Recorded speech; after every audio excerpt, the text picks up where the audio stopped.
வணக்கம். டிடி தமிழ் செய்திகளுக்காக ஜெகநாத். தலைப்புச் செய்திகள். குன்னூர் ராணுவ அதிகாரிகள் பயிற்சி கல்லூரி நிகழ்ச்சி. குடியரசுத் தலைவர் திரௌபதி முர்மு இன்று பங்கேற்பு.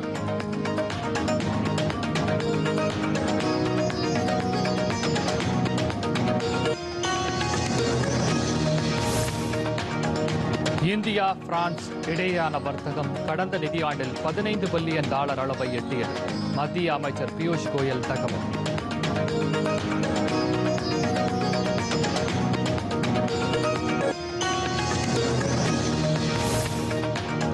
ஜார்க்கண்டில் ஹேமந்த் சோரன் தலைமையிலான அரசு இன்று பதவியேற்கிறது. தலைநகர் ராஞ்சியில் சிறப்பு விழாவிற்கு ஏற்பாடு.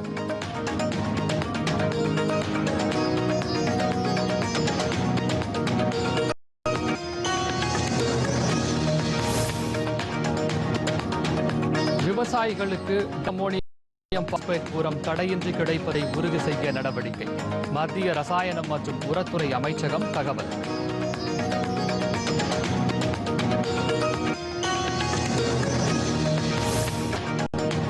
ரயில்களில் முன்பதிவு இல்லாத பெட்டிகளை ரத்து செய்யும் எண்ணம் இல்லை. மக்களவையில் எழுத்து மூலமான பதிலில் ரயில்வே அமைச்சர் அஸ்வினி வைஷ்ணவ் தகவல்.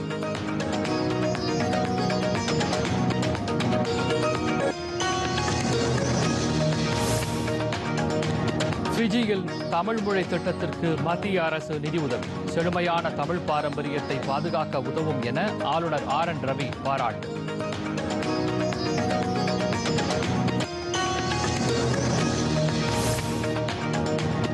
பிரதமரின் விஸ்வகர்மா திட்டத்தை தமிழ்நாடு அரசு செயல்படுத்தாது. மத்திய அமைச்சர் ஜித்தன் ராம் மாஞ்சிக்கு முதலமைச்சர் MK ஸ்டாலின் கடிதம்.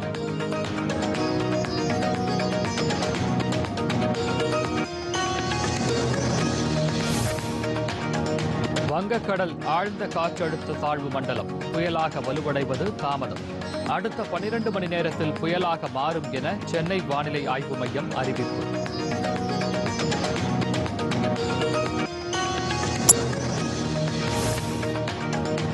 இஸ்ரேல் லெபனான் போர் நிறுத்தம். அமெரிக்க அதிபர் ஜோ பைடன் அறிவிப்புக்கு இந்தியா பிரான்ஸ் உள்ளிட்ட நாடுகள் வரவேற்பு.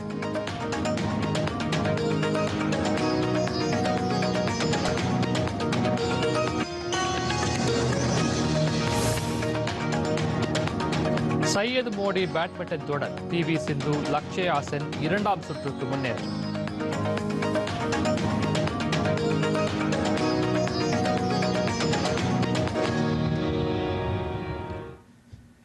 விரிவான செய்திகள். தமிழகம் வந்துள்ள குடியரசுத் தலைவர் திரௌபதி முர்மு குன்னூர் ராணுவ அதிகாரிகள் பயிற்சி கல்லூரியில் நடைபெறும் நிகழ்ச்சியில் இன்று பங்கேற்கிறார். 4 நாள் சுற்றுப்பயணம் மேற்கொண்டுள்ள அவர் நேற்று காலை கோவை வந்தடைந்தார். வானிலை காரணங்களால் குடியரசுத் தலைவர் திரௌபதி முர்மு ஹெலிகாப்டருக்கு பதிலாக சாலை மார்க்கமாக ஊட்டியில் உள்ள ஆளுநர் மாளிகையை சென்றடைந்தார். ஆளுநர் மாளிகையில் தமிழக ஆளுநர் RN ரவி குடியரசுத் தலைவரை அன்புடன் வரவேற்றார். நீலகிரியில் 3 நாட்கள் தங்கியிருக்கும் குடியரசுத் தலைவர் திரௌபதி முர்மு இன்று வெலிங்டனில் ராணுவ அதிகாரிகள் பயிற்சி கல்லூரியில் நடைபெறும் நிகழ்ச்சியில் பங்கேற்கிறார். அங்கு பயிற்சி அதிகாரிகள் மற்றும் ராணுவ கல்வி பிரிவு அதிகாரிகளுடனும் கலந்துரையாடும் அவர் நாளை திருவாரூரில் தமிழ்நாடு மத்திய பல்கலைக்கழக பட்டமளிப்பு விழாவில் பங்கேற்று மாணவர்களுக்கு பட்டங்களை வழங்கி உரையாற்றுகிறார். குடியரசுத் தலைவர் திரௌபதி முர்மு வருகையை முன்னிட்டு பலத்த பாதுகாப்பு ஏற்பாடுகள் செய்யப்பட்டுள்ளன.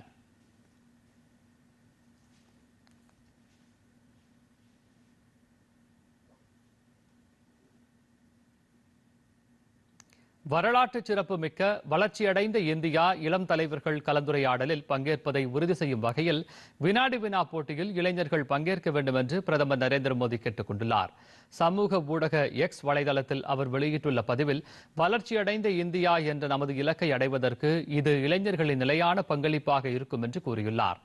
வரும் ஜனவரி 12ஆம் தேதி வரலாற்று சிறப்புமிக்க வளர்ச்சியடைந்த இந்தியா இளம் தலைவர்கள் உரையாடலின் ஒரு பகுதியாக இது அமைவதை உறுதி செய்யும் என்று பிரதமர் கூறியுள்ளார்.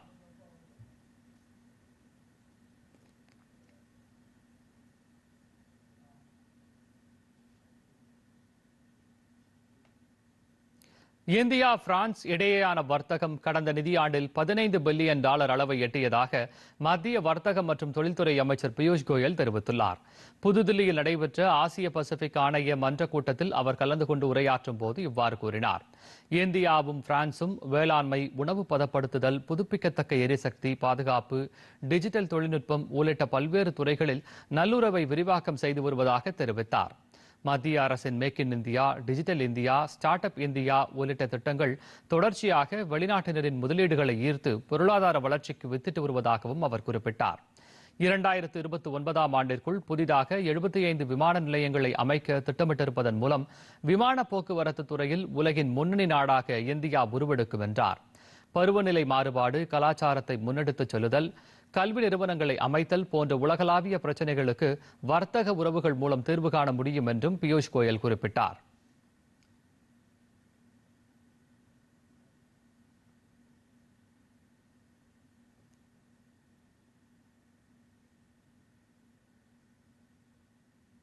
நாடு முழுவதும் வக்ஃப் வாரியத்திற்கு சொந்தமான 59,000 சொத்துக்கள் ஆக்கிரமிப்பு செய்யப்பட்டுள்ளதாக மத்திய சிறுபான்மை நலத்துறை அமைச்சர் கிரண் ரிஜிஜு கூறியுள்ளார்.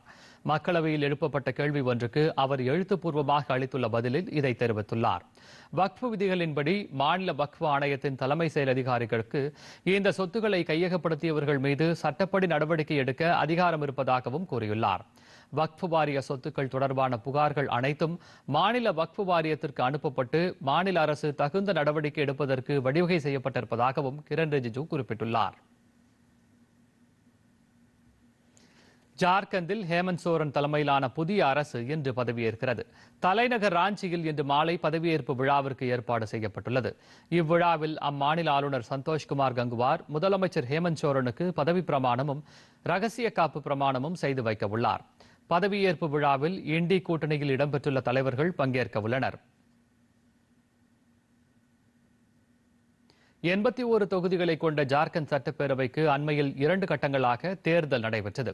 இதில் ஹேமந்த் சோரனின் ஜார்க்கண்ட் முக்தி மோர்ச்சா கட்சி 34 இடங்களிலும் அதனுடன் கூட்டணி வைத்த காங்கிரஸ் கட்சி 16 இடங்களிலும் வெற்றி பெற்றது.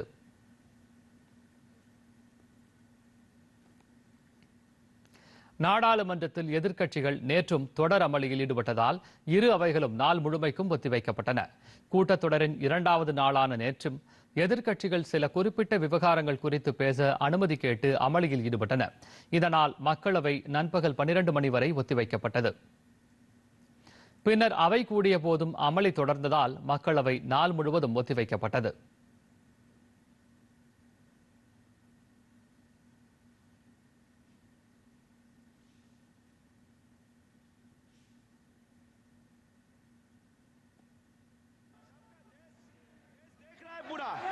पूरा देश देख रहा है।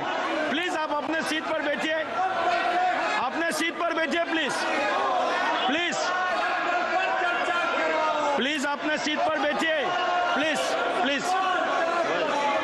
सभा की कार्रवाई गुरुवार दिनांक 28 नवंबर 2026 को प्रातः 11 बजे तक के लिए स्थगित की जाती है। மாநிலங்களவையிலும் இதேபோல் எதிர்க்கட்சிகள் தொடர்ந்து அமளியில் ஈடுபட்டதால் முதலில் நண்பகல் 12:30 மணி வரை பின்னர் நாள் முழுமைக்கும் ஒத்திவைக்கப்பட்டது. Honorable members, there can be no point of order when the house is in disorder. The house is in disorder. The house stands adjourned to meet at 11 a.m. on Thursday, the 28th November 2024. சிறிய இடைவேளைக்கு பின் செய்திகள் தொடரும். வீடு பெருசா இருக்குல்ல?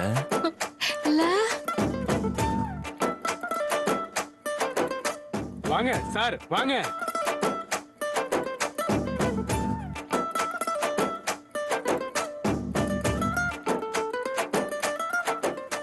நிஜமாவே இதா வீடா?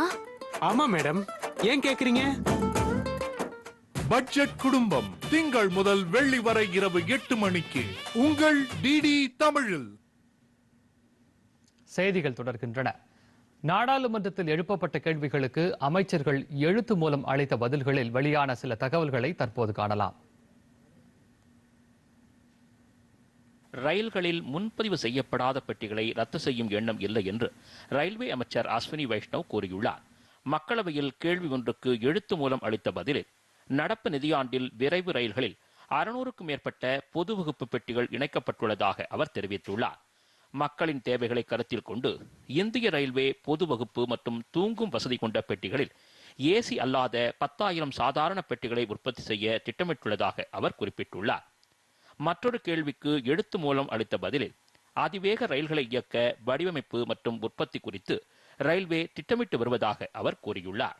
சென்னை ஐசிஎஃப் தொழிற்சாலை BEML நிறுவனத்துடன் சேர்ந்து இந்த பணிகளை மேற்கொண்டுள்ளதாக அமைச்சர் குறிப்பிட்டுள்ளார்.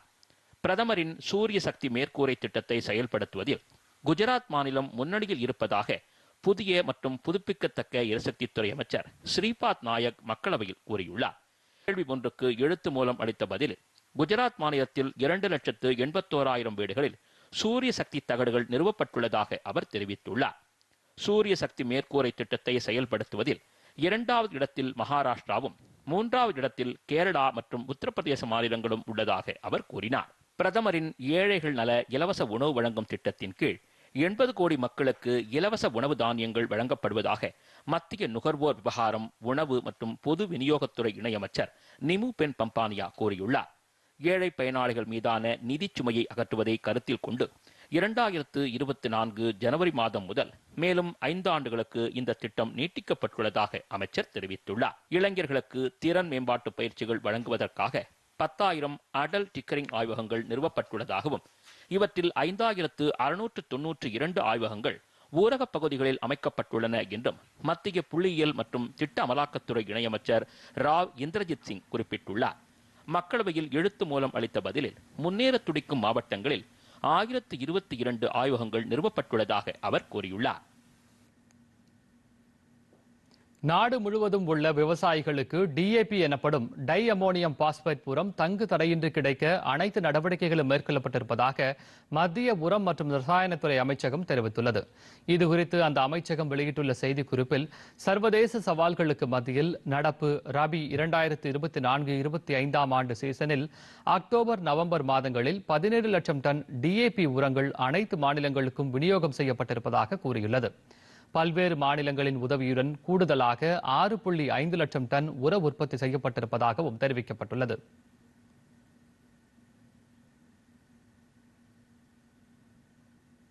சமூக ஊடகங்கள் மற்றும் OTT தளங்களை கண்காணிக்கும் தற்போதைய சட்டங்களை வலுப்படுத்த வேண்டியது அவசியம் என்று மத்திய தகவல் ஒலிபரப்புத்துறை அமைச்சர் அஸ்வினி வைஷ்ணவ் கூறியுள்ளார்.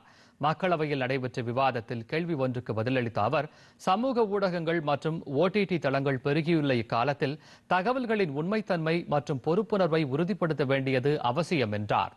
தற்போது நடைமுறையில் உள்ள சட்டங்களை மேலும் கடுமையாக்குவதற்கு அனைத்து தரப்பினரிடையே ஒருமித்த கருத்து எட்ட வேண்டும் என்றும் அமைச்சர் கேட்டுக் கொண்டார். लेकिन साथ ही साथ दूसरी तरफ एक अनकंट्रोल्ड एक्सप्रेशन जिसमें कई तरह के वल्गर कंटेंट वगैरह भी आते हैं. अभी जो एग्जिस्टिंग कानून है माननीय अध्यक्ष जी, उसको निश्चित तौर पे और कड़ा करने की जरूरत है और मैं निवेदन करूंगा इसके ऊपर एक कंसेंसस बने. சென்னை மெட்ரோ ரயில் 2ஆம் கட்ட திட்டப்பணிகள் 38% அளவுக்கு நிறைவடைந்துள்ளதாகவும் 2027ஆம் ஆண்டு டிசம்பர் மாதத்தில் இப்பணிகள் நிறைவடையும் என்றும் சென்னை மெட்ரோ ரயில் நிறுவனம் தெரிவித்துள்ளது. மாநிலங்களவையில் திமுக உறுப்பினர் KRN ராஜேஷ்குமார் எழுப்பிய கேள்விக்கு மத்திய வீட்டு வசதி மற்றும் நகர்ப்புற விவகாரங்கள் துறை இணையமைச்சர் டொக்கான் சாஹூ எழுத்து மூலம் அளித்த பதிலில் இதனை தெரிவித்துள்ளார். 63,246 கோடி ரூபாய் செலவில் செயல்படுத்தப்படும் இந்த திட்டத்திற்கு மத்திய அரசு ஒப்புதல் வழங்கியிருப்பதாகவும், திட்டத்தை செயல்படுத்தும் சென்னை மெட்ரோ ரயில் நிறுவனம் விடுக்கும் கோரிக்கையின் அடிப்படையில் நிதி விடுவிக்கப்படுவதாகவும் அவர் தெரிவித்துள்ளார். 2ஆம் கட்ட திட்டத்திற்கு இதுவரை சென்னை மெட்ரோ ரயில் நிறுவனம் நிதியுதவி கோரவில்லை என்றும் அமைச்சர் குறிப்பிட்டுள்ளார்.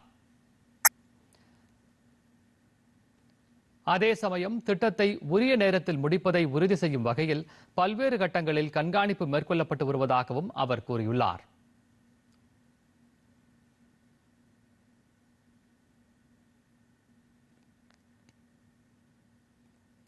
குழந்தை திருமணம் இல்லாத இந்தியா என்னும் தேசிய பிரச்சாரத்தை மத்திய அரசு புதுதில்லியில் நேற்று தொடங்கியது. குழந்தை திருமணங்களை தடுப்பதை முக்கிய நோக்கமாக கொண்டு இந்த பிரச்சாரத்தை மத்திய மகளிர் மற்றும் குழந்தைகள் மேம்பாட்டுத்துறை அமைச்சர் அன்னபூர்ணா தேவி தொடங்கி வைத்துள்ளார். இதற்காக மத்திய அரசு 130 மாவட்டங்களை கண்டறிந்துள்ளதாகவும் அந்த மாவட்டங்களில் குழந்தை திருமணங்களை நிறுத்தும் ஒரே நோக்கத்தில் இந்த பிரச்சாரம் தீவிரமாக மேற்கொள்ளப்படும் என்றும் அமைச்சர் கூறினார். குழந்தை திருமணம் என்பது ஒரு கிரிமினல் குற்றம் என்பதுடன் மனித உரிமை மீறல் நடவடிக்கையாகும் என்றும் அவர் தெரிவித்தார். இந்த பிரச்சாரம் வெறும் 10-15 நாட்களுக்கு மட்டும் நடத்தப்படும் பிரச்சாரம் அல்ல என்று கூறிய அமைச்சர், குழந்தை திருமணம் என்ற தீமையிலிருந்து நாட்டை விடுவிக்கும் வரையில் இது தொடரும் என்று கூறினார். இந்த நிகழ்ச்சியின் போது குழந்தை திருமணம் இல்லாத பாரதம் என்னும் வலைதளத்தை அமைச்சர் தொடங்கி வைத்தார்.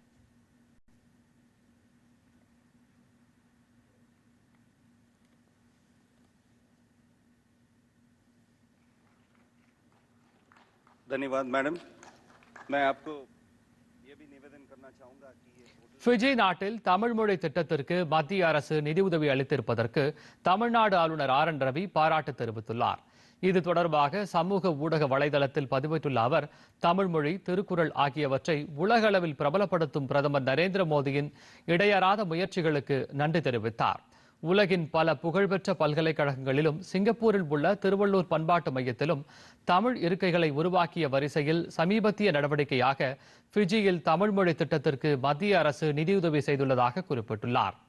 இந்த நடவடிக்கை அந்நாட்டில் குடியேறிய தமிழ் சகோதர சகோதரிகளுக்கு நமது செழுமையான தமிழ் பாரம்பரியத்தை பாதுகாக்க உதவுவதுடன் மட்டுமல்லாமல் இந்த அழகான ஆற்றல் மிக்க மொழியை கற்றுக்கொள்ள மற்றவர்களையும் ஊக்குவிக்கும் என்றும் அவர் தெரிவித்துள்ளார். பிரதமரின் விஸ்வகர்மா திட்டத்தை தமிழ்நாடு அரசு செயல்படுத்தாது என்று முதலமைச்சர் மு.க.ஸ்டாலின் தெரிவித்துள்ளார்.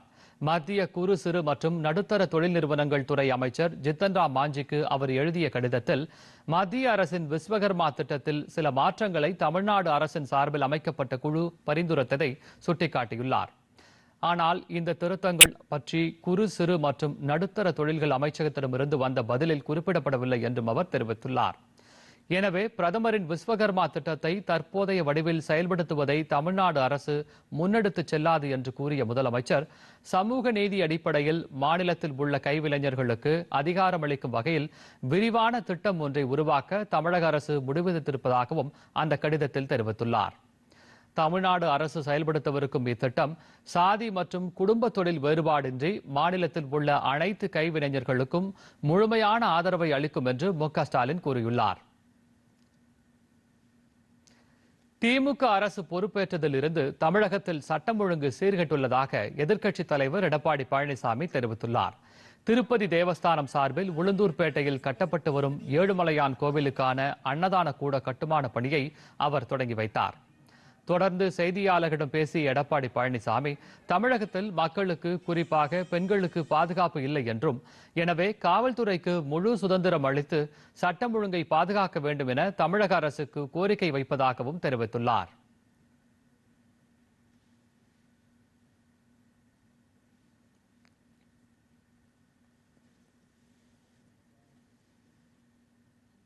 சென்னை கே நகரில் அமைந்துள்ள இஎஸ்ஐசி மருத்துவக் கல்லூரி மருத்துவமனையில் நோயாளிகளுக்கு வழங்கும் சேவைகளை மேம்படுத்தும் வகையில் 10 சிறப்பு நடைமுறைகள் செயல்படுத்தப்பட்டு வருகின்றன. இதுகுறித்து இந்த செய்தி தொகுப்பில் காணலாம். சென்னை இஎஸ்ஐசி மருத்துவக் கல்லூரி மருத்துவமனை நோயாளிகளுக்காகவும் காப்பீட்டாளர்களுக்கும் பல்வேறு சேவைகளை வழங்கி வருகிறது. அந்த வகையில் 10 சிறப்பு நடைமுறைகளை உருவாக்கி உள்ளதாகவும் அதன் முக்கியத்துவம் குறித்தும் கூறுகிறார் மருத்துவமனையின் முதல்வர்.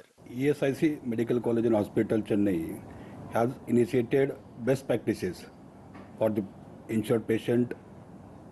Insured person means the IP, then for student and faculty.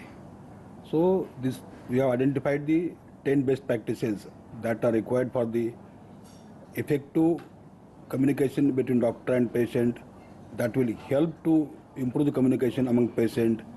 Then we have also identified some best practices for the student that will inculcate the approach and attitude of research among the student and also social aspect among the students. முதலாவது யோகா மற்றும் தியானம். தினமும் நோயாளிகள் மற்றும் காப்பீட்டாளர்கள் பயன்பெறும் நோக்கில் உடல் மற்றும் மனநலனை மேம்படுத்தும் வகையில் யோகா மற்றும் தியான அமர்வுகள் நடைபெறுகிறது.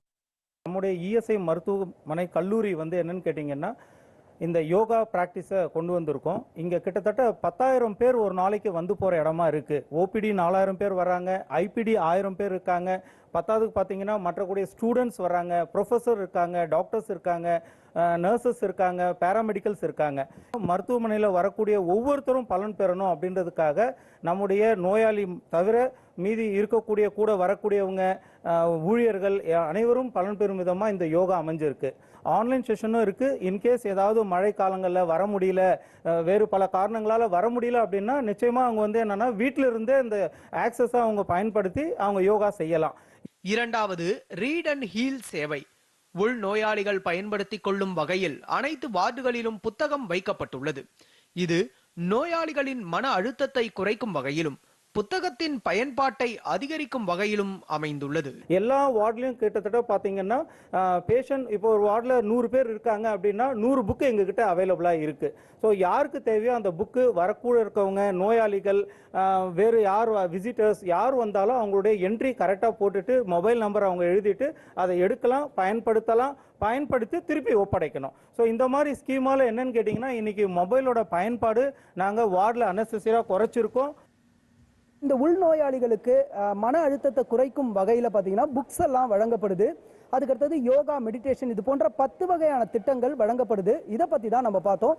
டிடி தமிழ் செய்திகளுக்காக ஒளிப்பதிவாளர் ராகவனுடன் ராஜகோபாலன், சத்யநாராயணன்.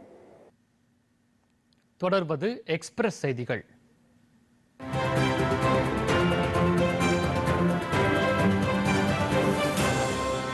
தஞ்சாவூர் வெண்ணலோடை வெண்ணலாற்றங்கரையில் உயர்கல்வித்துறை அமைச்சர் கோவி செழியன் ஆய்வு மேற்கொண்டார். தஞ்சை மாவட்ட ஆட்சியர் அலுவலக கூட்டரங்கில் வடகிழக்கு பருவமழை முன்னேற்பாட்டு பணிகள் குறித்த ஆய்வுக் கூட்டம் நடைபெற்றது. அப்போது துறை அலுவலர்களுடன் அவர் ஆலோசனை மேற்கொண்டார். அப்போது பேசிய அமைச்சர், வெள்ள பாதிப்பிலிருந்து பொதுமக்களை பாதுகாக்க 18 முகாம்களுக்கு ஏற்பாடு செய்யப்பட்டுள்ளதாக தெரிவித்தார். பின்னர் தேசிய பேரிடர் மீட்பு படையினரை சந்தித்து ஆலோசனைகளை தெரிவித்தார். வெண்ணலோடை ஆற்றங்கரையில் உடைப்பு ஏற்படாமல் இருப்பதை உறுதி செய்யும் வகையில் அங்கு சென்ற அமைச்சர் கோவி செழியன் ஆய்வு மேற்கொண்டார். தூத்துக்குடி மாவட்டம் திருச்செந்தூரில் கடல் சுமார் 100 அடி தூரத்திற்கு உள்வாங்கியது. முருகனின் அறுபடை வீடுகளில் ஒன்றான திருச்செந்தூர் சுப்பிரமணிய சுவாமி கோவிலில் நாள்தோறும் ஏராளமான பக்தர்கள் வருகை தருகின்றனர். தற்போது ஐயப்ப பக்தர்கள் அதிக அளவில் வருகை வருகின்றனர். வங்கக்கடலில் புயல் உருவாக வாய்ப்புள்ளதாகவும் தெரிவிக்கப்பட்டுள்ள நிலையில் நேற்று காலையில் சாதாரணமாக இருந்த திருச்செந்தூர் கடல் 2வது நாளாக சுமார் 100 அடிக்கு உள்வாங்கியது.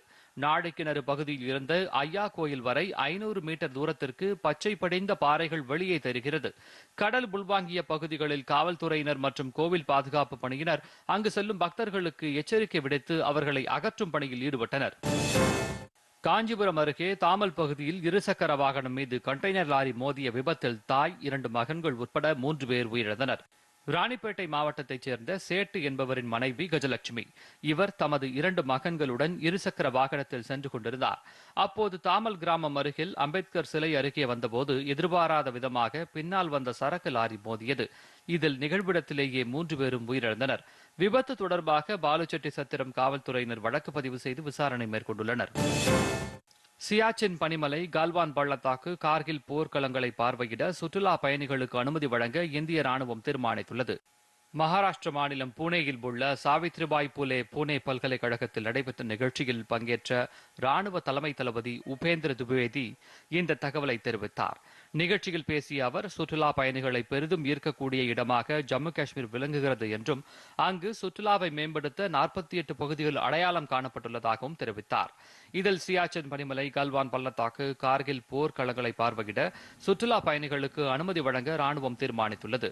போர்க்களங்கள் குறித்த அனுபவத்தை சுற்றுலா பயணிகள் பெறும் நோக்கில் இந்த முடிவு மேற்கொள்ளப்பட்டுள்ளது என்றார். சியாச்சின் பனிமலை உலகின் உயரமான மற்றும் மிகவும் குளிரான போர்க்களம் என்பது குறிப்பிடத்தக்கது.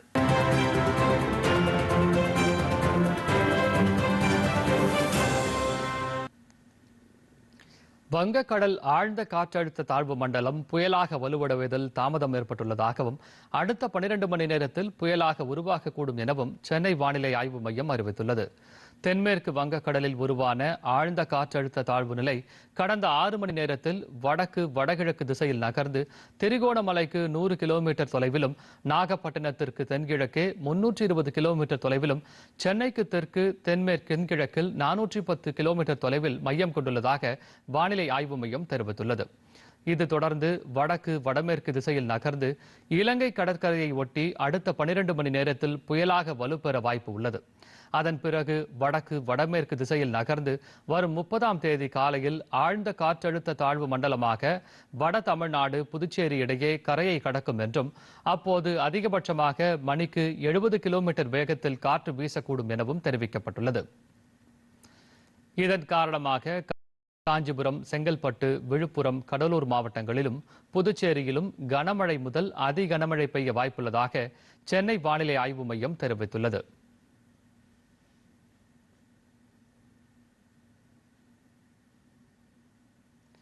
அமெரிக்கா, பிரான்ஸ் ஆகிய நாடுகளின் அறிவுறுத்தலை அடுத்து லெபனானுடன் போர் நிறுத்த ஒப்பந்தத்திற்கு இஸ்ரேல் பிரதமர் பெஞ்சமின் நெத்தன்யாகு ஒப்புதல் அளித்துள்ளார். தொலைக்காட்சி மூலம் உரையாற்றிய அவர் இதனை தெரிவித்தார். அதே சமயம் போர் நிறுத்த ஒப்பந்தத்தை ஹிஸ்புல்லா அமைப்பு மீறினால் பதிலடி கொடுக்க இஸ்ரேல் ராணுவத்திற்கு முழு சுதந்திரம் அளிக்கப்பட்டுள்ளதாகவும் அவர் கூறினார். கடந்த ஆண்டு துவங்கிய இந்த போரை முடிவுக்கு கொண்டு வரும் வகையில் இந்த ஒப்பந்தம் இருக்கும் என்றும், இதனை செயல்படுத்த இஸ்ரேல் தயாராக இருப்பதாகவும் நெத்தன்யாகு தெரிவித்தார். அமெரிக்காவின் பரிந்துரையை ஏற்று இஸ்ரேலும் லெபனானும் போர் நிறுத்த ஒப்பந்தத்திற்கு இசைந்திருப்பதாக அதிபர் ஜோ பைடன் தெரிவித்துள்ளார். இதுகுறித்து அவர் வெளியிட்டுள்ள தமது சமூக வலைதள பதிவில், போர் நிறுத்த ஒப்பந்தம் தொடர்பாக இஸ்ரேல் மற்றும் லெபனான் பிரதமர்களுடன் தாம் பேசியதாகவும் குறிப்பிட்டுள்ளார். இந்நிலையில் இஸ்ரேல் லெபனான் போர் நிறுத்த அறிவிப்பை இந்தியா வரவேற்றுள்ளது. வெளியுறவு அமைச்சகம் வெளியிட்டுள்ள அறிக்கையில், இந்தியா படை குறைப்பை எப்போதும் வலியுறுத்தி வந்ததாக குறிப்பிடப்பட்டுள்ளது. பிரச்சினைகளுக்கு பேச்சுவார்த்தை மற்றும் தூதரக அளவில் தீர்வு காண முயல வேண்டும் என்பதே இந்தியாவின் விருப்பம் என்றும் அதில் கூறப்பட்டுள்ளது. இந்த அறிவிப்பு அப்பிராந்தியத்தில் அமைதியையும் நிலைத்தன்மையையும் கொண்டு வரும் என்று இந்தியா நம்பிக்கை தெரிவித்துள்ளது. பிரான்ஸ் அதிபர் இமானுவேல் மேக்ரானும் போர் நிறுத்த ஒப்பந்தத்தை வரவேற்றுள்ளார். இந்த ஒப்பந்தம் லெபனானுக்கு புதிய அத்தியாயத்தை ஏற்படுத்தும் என்றும் அவர் நம்பிக்கை தெரிவித்துள்ளார். சையது மோடி சர்வதேச பேட்மிண்டன் தொடரில் இந்தியாவின் PV சிந்து, லக்ஷயா சென் ஆகியோர் 2ஆம் சுற்றுக்கு முன்னேறியுள்ளனர். லக்னோவில் நடைபெற்று வரும் இந்த தொடரில் மகளிர் ஒற்றையர் பிரிவு முதல் சுற்று ஆட்டத்தில் நட்சத்திர வீரர்களை PV சிந்து சக நாட்டு வீராங்கனை அன்மோல் கார்பை 21-17, 21-15 என்ற கணக்கில் வீழ்த்தினார். இதேபோன்று ஆடவர் ஒற்றையர் பிரிவு முதல் சுற்று ஆட்டத்தில் லக்ஷயா சென் மலேசியாவின் சோலே அதிலை 21-12, 21-12 என்ற கணக்கில் தோற்கடித்தார். மீண்டும் தலைப்புச் செய்திகள்.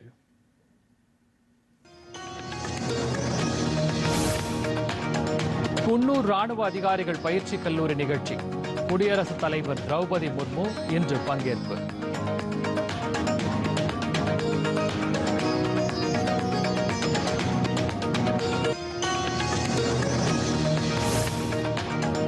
இந்தியா, பிரான்ஸ் இடையேயான வர்த்தகம் கடந்த நிதியாண்டில் $15 பில்லியன் அளவை எட்டியது. மத்திய அமைச்சர் பியூஷ் கோயல் தகவல்.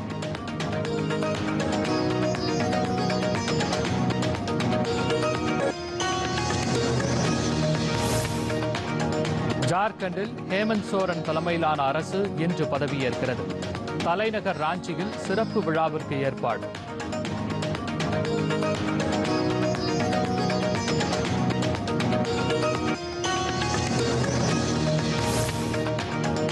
விவசாயிகளுக்கு டை அமோனியம் பாஸ்பேட் உரம் தடையின்றி கிடைப்பதை உறுதி செய்ய நடவடிக்கை. மத்திய ரசாயனம் மற்றும் உரத்துறை அமைச்சகம் தகவல்.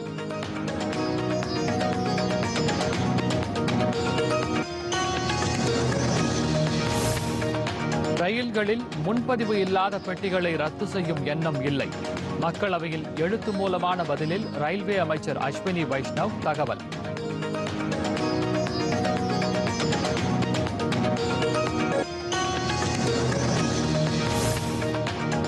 ஃபிஜியில் தமிழ் மொழி திட்டத்திற்கு மத்திய அரசு நிதியுதவி. செழுமையான தமிழ் பாரம்பரியத்தை பாதுகாக்க உதவும் என ஆளுநர் RN ரவி பாராட்டு.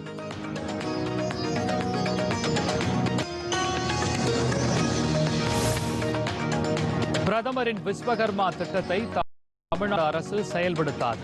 மத்திய அமைச்சர் ஜித்தன் ராம் மாஞ்சிக்கு முதலமைச்சர் மு.க. ஸ்டாலின் கடிதம்.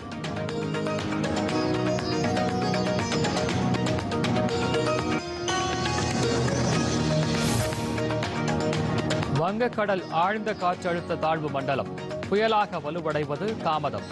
அடுத்த 12 மணி நேரத்தில் புயலாக மாறும் என சென்னை வானிலை ஆய்வு மையம் அறிவிப்பு.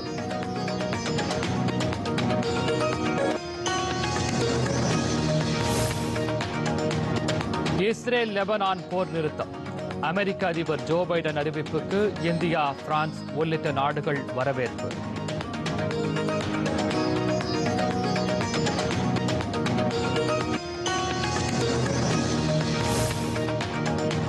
சையது மோடி பேட்மிண்டன் தொடர். பி.வி. சிந்து, லக்ஷயா சென் இரண்டாம் சுற்றுக்கு முன்னேற்றம்.